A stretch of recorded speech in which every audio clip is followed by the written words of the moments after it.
Hello 10th class. We are meeting after a day gap and I hope आपने अब तक का chapter पढ़ा है. We have total 16 students in the class and all 16 of you are not attending the doubt classes. बेटा what is the concept of doubt class? क्यों हम ये doubt class रखते हैं? क्योंकि जब आप चैप्टर को पढ़ते हो, जब आप स्कूल आते थे, फिजिकली आप स्कूल आते थे, तो जब आप चैप्टर को पढ़ते थे वर्ड मीनिंग्स में भी आपको डाउट होते थे, कभी कुछ डायग्राम्स में डाउट होते थे. तो आज जब हम ऑनलाइन पढ़ रहे हैं तो आपको वो डाउट्स क्यों नहीं आ रहे हैं? पढ़ाई तो वैसे ही हो रही है, जैसे हम क्लास में पढ़ाते थे वैसे ही हम आपको यहाँ पे पढ़ा रहे हैं. प्लीज आपकी कमी क्या रह रही है पता है? आप छोटी सी मिस्टेक कर रहे हो कि आप बुक से चैप्टर को रीड नहीं कर रहे हो. अगर आप रीड करते तो बहुत सारे वर्ड्स हिस्ट्री में ऐसे हैं जो समझने के हैं, आप डाउट्स पूछते हैं. So please don't do this. इतनी लापरवाही ठीक नहीं है. We are continuously requesting you to study well. तो प्लीज पढ़ लो, प्लीज पढ़ लो. Okay, so coming back to the chapter. हमने हिस्ट्री स्टार्ट कर दी, हम सब जानते हैं. नेशनलिज्म इन यूरोप डिस्कस कर रहे हैं. दो टॉपिक्स हम कर चुके हैं, Frederic Sorrieu painting and its prints. Second topic जो हम कर चुके हैं वो है French Revolution and the idea of nation. क्योंकि बेसिकली इस चैप्टर में हमें क्या पढ़ना है कि नेशन स्टेट्स कैसे बने. एम्पायर्स थे, लोगों के अपने राज्य थे, जो राजा था उसकी एक पर्टिकुलर प्रजा होती थी. These were the empires of king. How we got the collective identity of a nation. हम देश कैसे बने ये पढ़ रहे थे. तो यूरोप में नेशन स्टेट्स कैसे फॉर्म हुए in spite of the autocratic monarchies or the kings and their empires. Okay, तो हमने फ्रेंच रेवोल्यूशन में देखा कि 1789 से नेशन का एक आइडिया स्टार्ट हुआ. अगर वहाँ पे थर्ड स्टेट के सारे लोग जुड़ के यूनिफिकेशन से स्ट्रगल नहीं लड़ते तो उन्हें पॉलिटिकल लिबर्टी, पॉलिटिकल फ्रीडम नहीं मिलने वाला था. We all know this. So basically nationalism is about unification. एक इकट्ठा होके जब हम हमारे देश के लिए लड़ते हैं, we carry some feeling, we carry some responsibility. That is only nationalism. तो empires से nations कैसे बने ये पूरा सफर इसमें हमें पढ़ना है. इटली, रशिया कुछ के बारे में थोड़ा ज़्यादा पढ़ना है, बट बेसिकली ओवरऑल यूरोप को हम डिस्कस कर रहे हैं. तो बेसिकली यूरोप पे आ जाओ. French Revolution and idea of the nation आपको सब समझ में आ गया है. यूरोप की बात करते हैं, ध्यान से पढ़ना. इन डायग्राम्स को शॉर्ट नोट्स की तरह लिख लो रफ में, ताकि आपको इजी रहे कि कैसे मैम ने समझाया था. W here represents Western Europe, C means Central Europe, E means Eastern Europe. ठीक है. सेंट्रल और ईस्टर्न यूरोप में ज्यादातर ऑटोक्रेटिक मोनार्कीज थी. ऑटोक्रेटिक मोनार्कीज मतलब ऑटोक्रेसी होती है, आज ही हमने डाउट क्लास में डिस्कस किया था. Aristocracy, autocracy, self rule. Okay, self dictatorship rule when the noble persons, the king, the queen और their nobility persons are ruling, are self ruling, उसे बोला जाता है ऑटोक्रेटिक. सेल्फ रूल था मोनार्कीज का, यानी यहाँ पे डेमोक्रेटिक सरकार नहीं थी, लोगों द्वारा चुनी हुई सरकार नहीं थी. I am again repeating, central and eastern Europe had autocratic monarchies.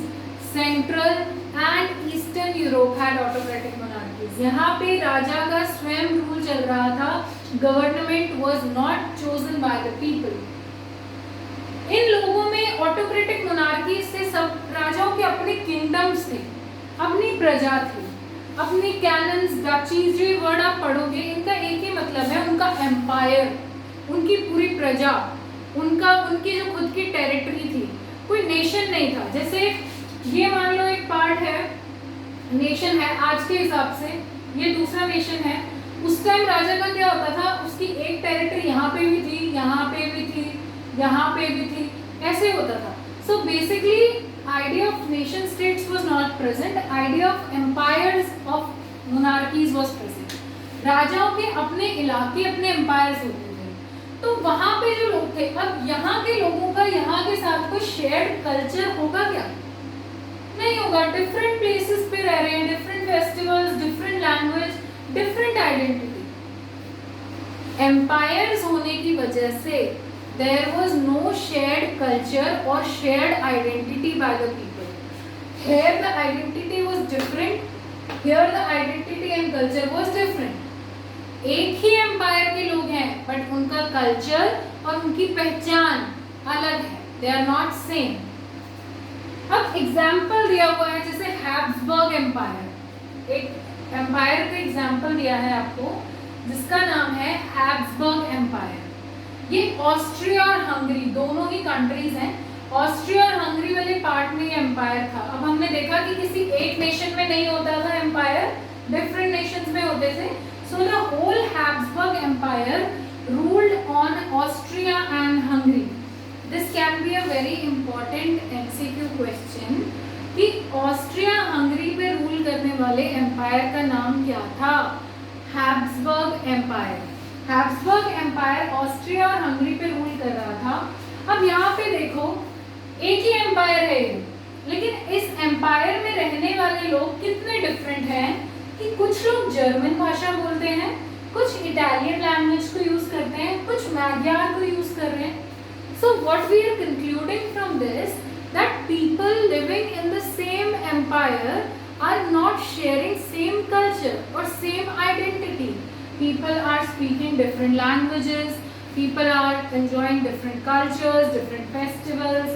So they don't have a common culture, a common identity. ये देख लिया। अब लैंड के बारे में बात करते हैं। जमीन किसके पास यूरोप में कितनी ज्यादा थी? ये मैंने आपको एम्पायर का बताया था कि कहाँ पे कैसे एम्पायर्स थे। सेंट्रल और ईस्टर्न यूरोप में ऑटोक्रेटिक मोनार्कीज थी, याद रखना, एमसीक्यू में जरूर पूछूंगी। In which part of Europe the autocratic monarchies lie? मैं ऑप्शन दे दूंगी, eastern and central Europe, western and eastern Europe. Answer क्या आएगा? Central and eastern Europe. Clear? अब देखो लैंड की बात हो रही है, जमीन की। वेस्टर्न यूरोप जो था वहां पे जो ज्यादातर जमीन थी वो स्मॉल ओनर्स के पास थी, यानी कि ये एरिया बहुत ज्यादा विकसित नहीं था। The land here belong to small land owners. किसी के पास 1 हेक्टेयर लैंड है, किसी के पास 2 हेक्टेयर है, किसी के पास 3 हेक्टेयर। इतनी ही स्मॉल कैटेगरी के लोग थे बस यहाँ पे। The people in the western Europe were small land owners. बहुत बड़ा उनका एम्पायर, बहुत ज्यादा लैंड, बहुत ज्यादा फार्म्स नहीं थे। अगर पूछा जाए यूरोप के किस पार्ट में स्मॉल लैंड ओनर्स रहते थे? वेस्टर्न। ठीक है। सेंट्रल और ईस्टर्न यूरोप जो था वहां पे लैंड होल्डिंग का पैटर्न कैसा था? वास्ट स्टेट्स थे लोगों के। जैसे आप देखते हो ना, किसी का बड़ा सा फार्म हाउस होता है, उसके साथ में गोल्फ खेलने का ग्राउंड है, साइड्स में उनके हॉर्सेस हैं। Vast state, they had their empire or territory of very vast land and area. Central और ईस्टर्न यूरोप में लैंड होल्डिंग क्या थी? वास्ट स्टेट्स की थी। और वेस्टर्न में क्या थी? स्मॉल लैंड ओनर्स की थी। सेंट्रल और ईस्टर्न में लैंड, वास्ट लैंड था लोगों के पास। क्या वो खुद खेती करते थे? नहीं, खेती करवाते थे सर्व्स से। सर्व्स का मतलब क्या है? वो पीजेंट्स जो कल्टीवेशन कर रहे थे दूसरों के खेतों में जाके, और उनके एहसानमंद कहलाते थे। सर्फडम एक वर्ड पहले भी आया होगा, SERFDOM। What does this mean? When you are having the privilege, और आप काम मिल गया आपको, लेकिन अब आप इनके एहसानमंद हो कि इन्होंने आपको जमीन दी है खेती करने के लिए। Now you have to do the work for them. Sorry, अब वो जो भी कहेंगे आपको करना होगा। This is basically serfdom. तो यहाँ के लोगों के पास वास्ट स्टेट्स तो थे, लेकिन खेती करता कौन था? बेसिकली सर्व्स करते थे वो पीजेंट्स जो कि बाद में इनके काम को करते थे, जो कि किंग और क्वीन कहेंगे। ओके, नाउ अब ये चल रहा था, तो हमने देखा कि यूरोप में 2 तरीके के लोग थे पहले। एरिस्टोक्रेसी, या तो बहुत रिच पीपल जिनके वास्ट स्टेट्स हैं, लार्ज लैंड ओनर्स हैं, उनके खुद के एम्पायर्स हैं, उनको टैक्स भी नहीं देना है, वो फ्यूडल प्रिविलेजेस भी इंजॉय कर रहे हैं। ये सब कुछ aristocracy, this is known, this class, इन लोगों को क्या कहा जाता था? एरिस्टोक्रेसी या aristocrats. Aristocrats is the class of people that are very rich, having very large lands, vast estates, did not pay the taxes, had feudal privileges, वो थे aristocrats, ये क्लास। या फिर थे बिल्कुल गरीब लोग, peasants। ये दो ही कैटेगरी चल रही थी अब तक यूरोप में। अब तीसरी कैटेगरी की एंट्री होगी, वो तीसरी कैटेगरी है educated middle class. What do you mean by educated middle class?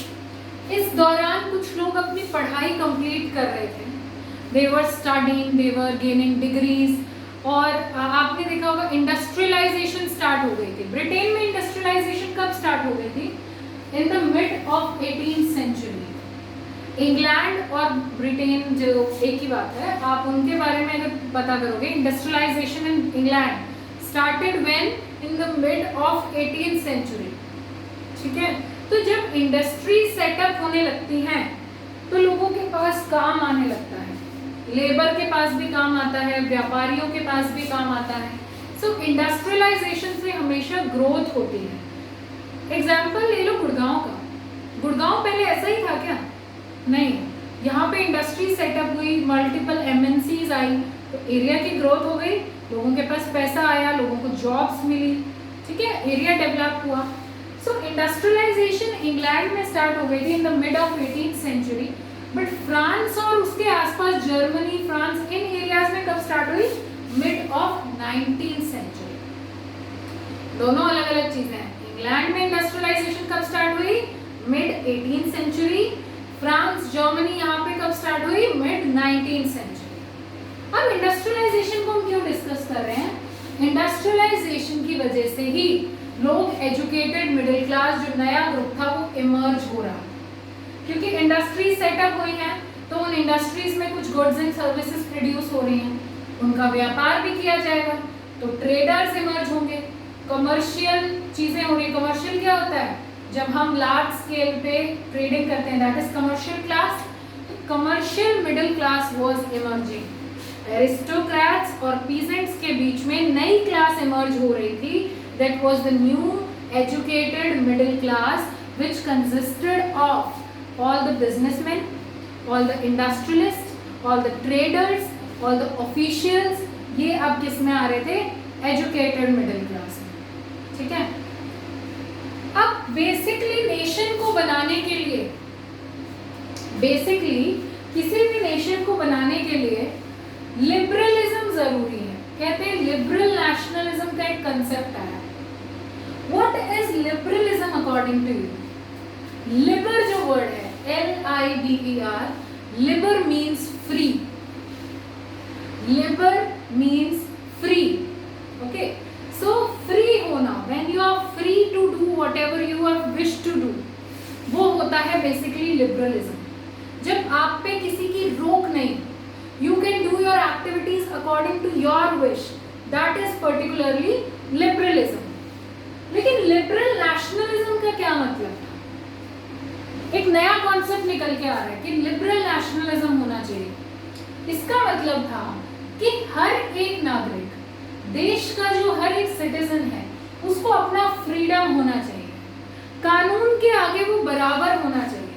जैसे कि जो क्लर्जीज, नोबिलिटीज हम फ्रेंच रेवोल्यूशन में देख रहे थे, ये ना हो, किसी को फ्यूडल प्रिविलेजेस ना मिले, किसी को टैक्स देने से एग्जेम्प्ट ना किया जाए।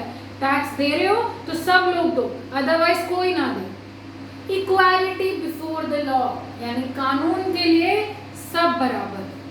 This is liberal nationalism. हम अपनी मर्जी से सरकार चूज कर पाए, गवर्नमेंट हमारे कंसेंट से बने, this is liberal nationalism. Liberal nationalism concept में 3 चीजें आती हैं, ध्यान से सुनना बेटा, MCQ NTSC में पूछा जा सकता है। Liberal nationalism basically consists of 3 things: freedom of individual, ऐसा ना हो जब भी सरकार का मन आया आपको उठा के जेल में डाल दिया। When you have freedom of yourself, equality before the law, government by consent, ये 3 चीजें होंगी तो लिबरल नेशनलिज्म होगा। ठीक है, ये पॉलिटिकल वे से लिबरल नेशनलिज्म है।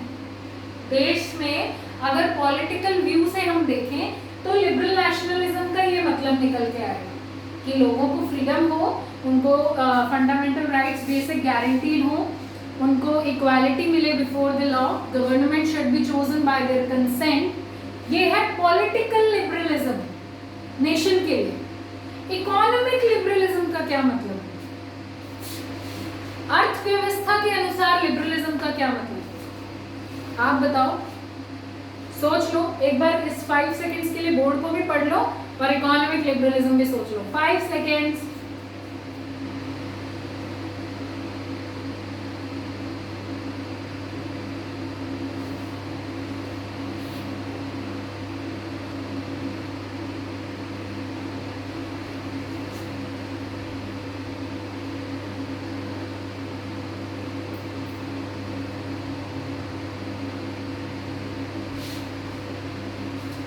देख लिया board? So what is economic liberalism according to you? जब व्यापार करने का आपके पास फ्री अधिकार हो, ऐसा ना हो कि आपको बोल दिया कि ठीक है you can trade according to your wish, आप अपने अनुसार ट्रेडिंग कर सकते हो, बट बहुत सारे बैरियर्स लगा दिए जाएं। आप वहां सामान नहीं भेज सकते, इतना टैक्स लगेगा, इतना जीएसटी लगेगा, इस ट्रांसपोर्ट से नहीं भेज सकते, ड्राइवर क्वालिफाइड होना चाहिए, बहुत सारे बैरियर्स हैं।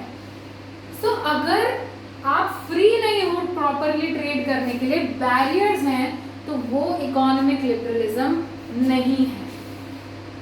क्लर्जी और नोबिलिटी के पास मान लो पैसा है, वही सारा व्यापार करते रहे, टैक्स ना दें, तो क्या ये इकोनॉमिक लिबरलिज्म हुआ?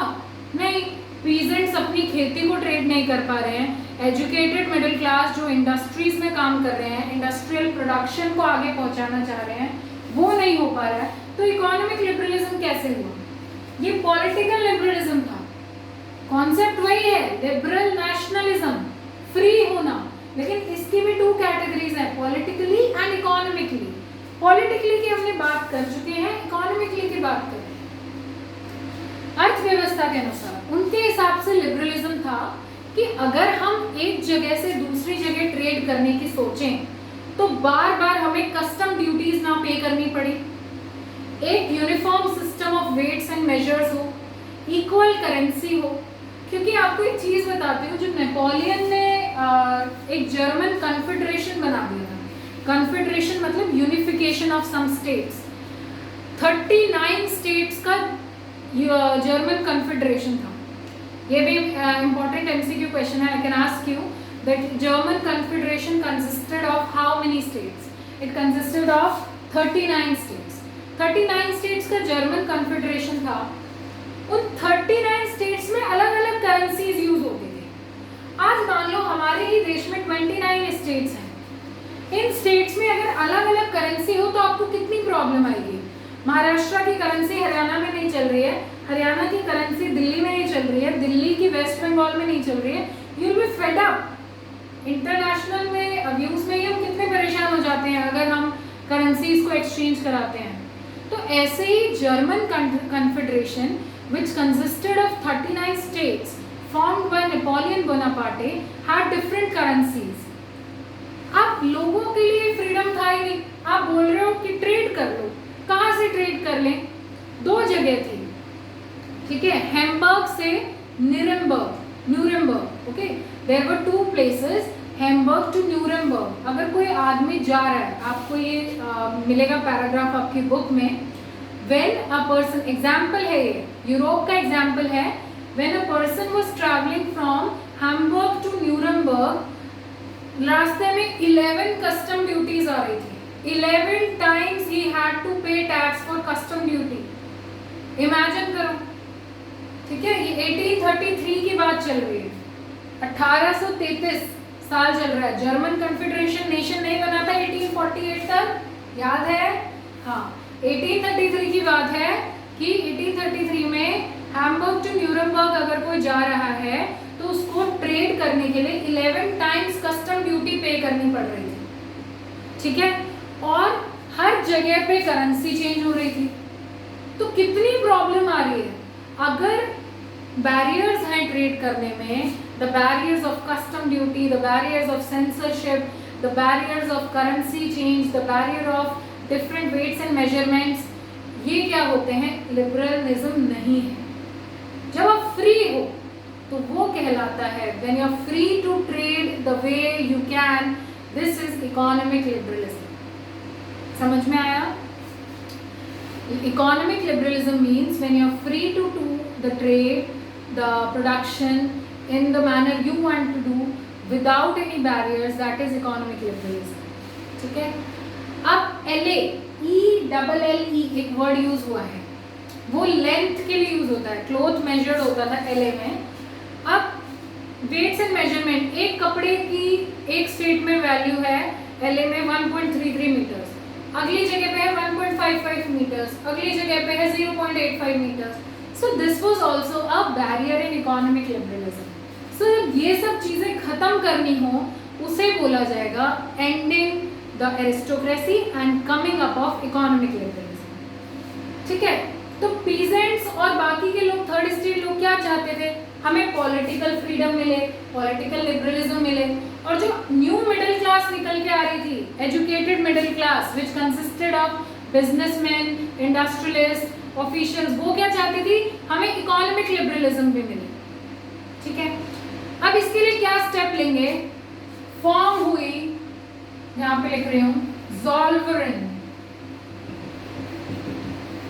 इसके लिए एक बॉडी फॉर्म हुई Zollverein. Very important question, one word में पूछा भी जा सकता है, 1 मार्क्स में।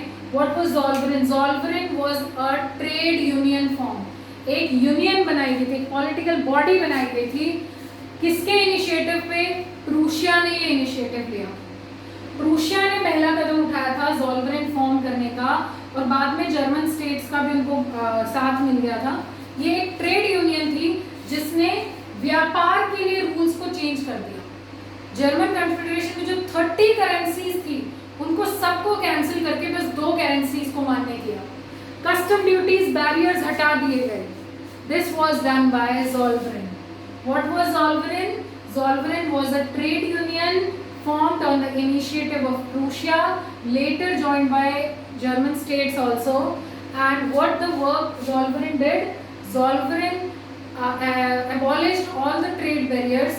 It abolished the extra custom duties. It abolished the ununiform or unequal system of weights and measurements. It abolished all the extra currencies. Only 2 currencies मान्य छोड़ी थी, ठीक है। लिबरलिज्म समझ में आ गया है। आज की क्लास यहीं तक है। कल हम लोग पढ़ेंगे कंजर्वेटिज्म और न्यू कंजर्वेटिज्म, ठीक है। आज का जो लेक्चर था that was basically about liberal nationalism, और कौन से पार्ट में किसके पास कितना लैंड था, कैसे एम्पायर्स थे, ये डिस्कस किया। इतने चैप्टर को हम स्लोली चल रहे हैं बिकॉज मैं हिस्ट्री में नहीं चाहती कि आपको समझ में ना आए, but please read the chapter from the book, okay? We will discuss the doubts tomorrow in the morning. Have a good day.